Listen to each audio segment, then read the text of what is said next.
मित्रांनो, सर्वसामान्य माणसाची एक महत्त्वाची चूक आहे की तो विचारच करत नाहीये. जसं चाललंय तसं चालून द्या. आता समजा उदाहरण घेतलं कर्जमाफीचं, तर कर्जमाफी व्हायलाच पाहिजे.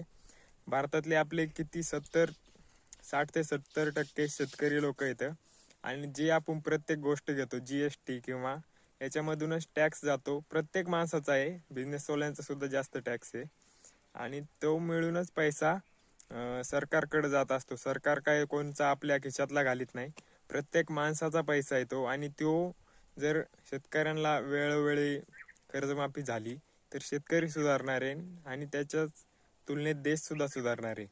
परंतु सामान्य माणूस विचार करीत नाही आणि त्यामुळे आपल्या वर बसलेले नेते हे आपल्या फायदा घेत असतात आणि नेता सुद्धा निवडताना भरपूर चुका आपल्याकडून होत आहेत. मित्रांनो, खरंच जो माणूस काम करणार आहे त्यालाच निवडा.